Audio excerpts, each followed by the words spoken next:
Muy buenas familia, ¿qué tal estamos? Bienvenidos un día más aquí a vuestro canal, a Call of Cycling. Después de tanto esperar, al fin ha llegado el primer día, primera etapa del Tour de Francia. Y menuda etapa, más propia de una clásica de media montaña que de una etapa del Tour de Francia. Una etapa muy larga, muy dura, que ha estado a punto de cargarse a la mayoría de los sprinters y que nos ha dejado una victoria histórica, ya que Romain Bardet se ha hecho con la victoria, pero entrando de la mano de un compañero suyo, así que doblete del DSM. Además, también podremos analizar muchísimos detalles que nos ha dejado esta primera etapa del Tour de Francia.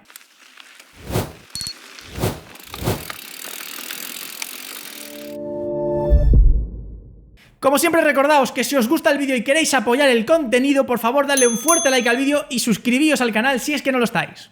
Bien, pues antes que nada pongamos en contexto esta primera etapa. Como estaréis viendo en pantalla, una etapa muy larga, 206 kilómetros más 10 de neutralizada y más de 3.600 metros de desnivel acumulado en distintos puertos, concretamente 7 puertos, 3 de segunda categoría y 4 de tercera. Puertos que en sí no eran demasiado duros, pero debido a la cantidad de puertos, a la velocidad a la que subía y sobre todo a que, no olvidemos, es la primera etapa y sobre todo ha hecho muchísimo calor, ha hecho de esta primera etapa un auténtico infierno para muchos de los corredores.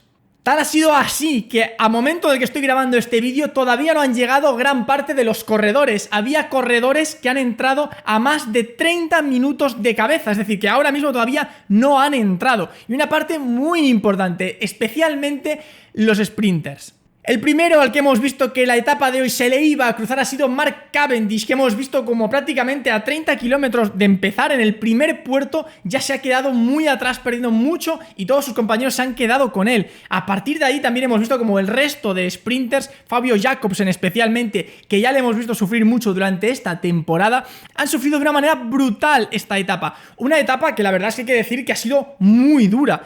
Vale que el Tour de Francia no quería que este sprint, porque al final la etapa se debía acabar despidiendo al sprint, no quería que llegaran muchos corredores, pero es que se ha pasado de la raya, ha metido un etapón durísimo y los sprinters han quedado prácticamente en el segundo puerto. Estamos viendo grandísimas diferencias, como digo, superiores a la media hora de diferencia, y no solo de los sprinters, también de otros corredores que, bueno, se han desentendido bastante porque ellos no van a luchar por la general y se querían, o mejor dicho, querían conservar piernas, como por ejemplo Van der Poel.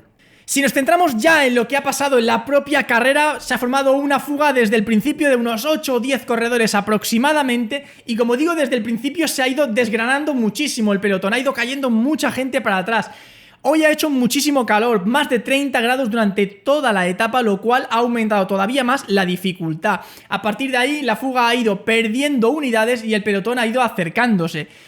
En cierto momento el pelotón ha llegado a estar a más de 6 minutos. A partir de ahí el Education First se ha puesto en cabeza a tirar del pelotón para recortar esa distancia y, como digo, ha tenido un papel bastante protagonista. También, por supuesto, el Visma Lease a Bike ha tomado el mando del pelotón durante gran parte de la etapa y ha ido tirando del carro.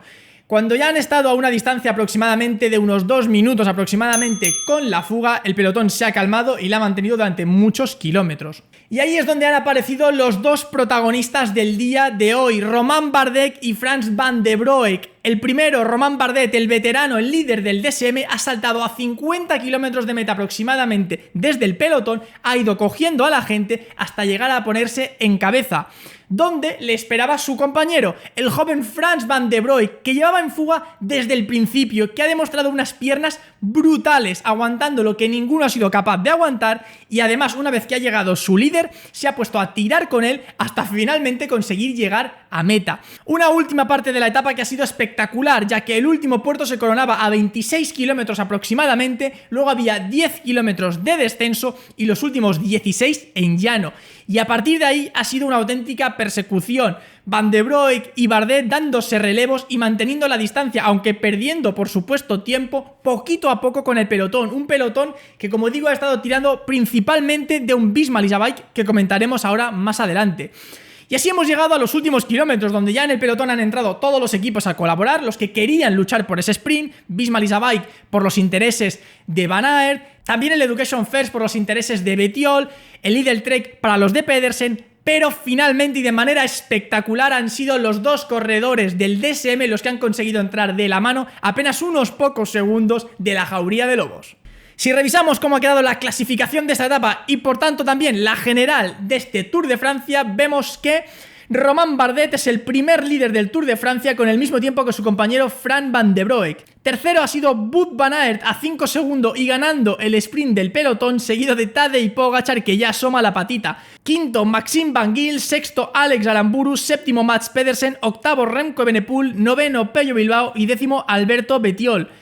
El resto de corredores de los favoritos, Vingegaard, Roglic y muchísimos más corredores han entrado con el mismo tiempo, así que de acuerdo, no hay que temerse nada, no ha habido ningún tipo de fallo y ningún favorito de momento se ha descolgado en esta primera etapa. Si empezamos ahora a analizar corredor por corredor y equipo lo que hemos podido hoy, nos han dejado unos detalles muy interesantes. Por supuesto, empecemos por el DSM y especialmente empecemos por Frank Van de Broek. Menudo corredorazo tiene el DSM, un chaval muy joven, 23 añitos, primer año en el DSM ya como profesional, primer Tour de Francia y se ha demostrado con unas piernas brutales. Ha estado en la fuga desde los primeros 10 kilómetros, creo que se ha formado, así que ha estado casi 200 kilómetros en fuga y ha servido a su líder para ganar la carrera y él entrar segundo. Bardet, por supuesto, también unas grandísimas piernas. Los últimos 50 kilómetros los ha hecho atacando desde el pelotón, poniéndose en cabeza y aguantando el ritmo de los corredores que venían por detrás. Una magnífica victoria y un premio muy merecido para el DSM y especialmente para un mítico como Romain Bardet. Si analizamos ya un poquito el tema del Visma, ¿no?, que es ese equipo con tantas dudas debido a las lesiones, pues le hemos visto muy protagonista. Hemos visto a un Jonas Vingegaard que en ningún momento se le ha dejado ver ni tirando porque no tocaba, hoy había que aguantar y la verdad es que se ha mostrado exactamente igual de sólido que cualquiera de los otros favoritos, así que eso es una magnífica noticia. El resto de corredores del Visma, como digo, han estado en cabeza tirando gran parte de la etapa y con mucha confianza hasta el punto de que hoy tenían pensado que Wout van Aert se pudiera llevar la victoria. Y así habría sido de no ser por estos dos corredores del DSM que han hecho saltar la banca, porque Wout van Aert ha ganado el sprint del pelotón, así que se habría vuelto a llevar la victoria. Pero bueno, al final los del DSM han estado ahí y lo importante es que Wout van Aert también tiene buenas sensaciones.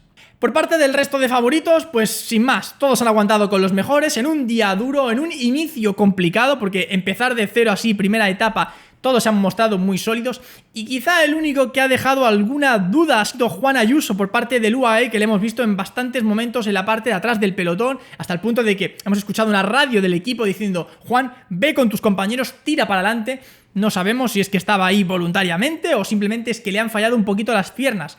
No obstante, va a haber que estar atentos porque a priori Ayuso debería ser un hombre importante en los momentos de montaña como gregario para Tadej Pogačar. Y por supuesto, hoy hay que mencionar los corredores que han sufrido una barbaridad, prácticamente todos los sprinters. El primero de ellos, Mark Cavendish, que como digo, a 30 o 40 kilómetros del inicio le hemos visto completamente vacío. Los compañeros se han quedado con él, le iban dando agua, le iban refrigerando, estaba completamente muerto. Finalmente ha conseguido recomponerse un poquito y aunque perdiendo muchísimo tiempo, no ha abandonado, cosa que durante muchos momentos parecía que iba a abandonar. El resto de sprinters han acabado también con él, yendo muy para atrás, especialmente un Fabio Jakobsen que le estamos viendo muy pasado de forma durante toda la temporada. Está sufriendo sobremanera para aguantar el ritmo del pelotón e incluso de los corredores que se van quedando, pero es que él va muy atrás. No es la primera vez, le hemos visto sufrir muchísimo. Y está claro que esta no está pareciendo su mejor temporada. Y antes de acabar, analicemos lo que nos vamos a encontrar en la etapa de mañana. Como estaréis viendo en pantalla, una etapa también muy interesante y dura más de 200 kilómetros, con un último circuito al que se dan 2 vueltas, con un ascenso a la cota de San Luca. Una cota muy cerquita ya de la meta, donde se puede intentar algún ataque e intentar irse en solitario para sacar diferencias. Una etapa o un final de etapa muy parecido a lo que vimos en la primera etapa del Giro de Italia, donde Jonathan Narváez consiguió sorprender a Tadej Pogačar. Así que, ¿por qué no? Mañana también podemos tener sorpresa e incluso ver a Pogačar o a alguno de los favoritos intentando atacar en la parte final. Como siempre os pido, si os ha parecido interesante, os ha gustado el vídeo, por favor, dadle un fuerte like y compartidlo. Si no estáis suscritos al canal y os gusta el ciclismo, ¿a qué esperáis? ¡Hacedlo! Call of Cycling es vuestro canal. Por mi parte esto ha sido todo en el día de hoy, pero nos vemos mañana para hacer el análisis de la segunda etapa del Tour de Francia. Hasta entonces me despido. ¡Adiós!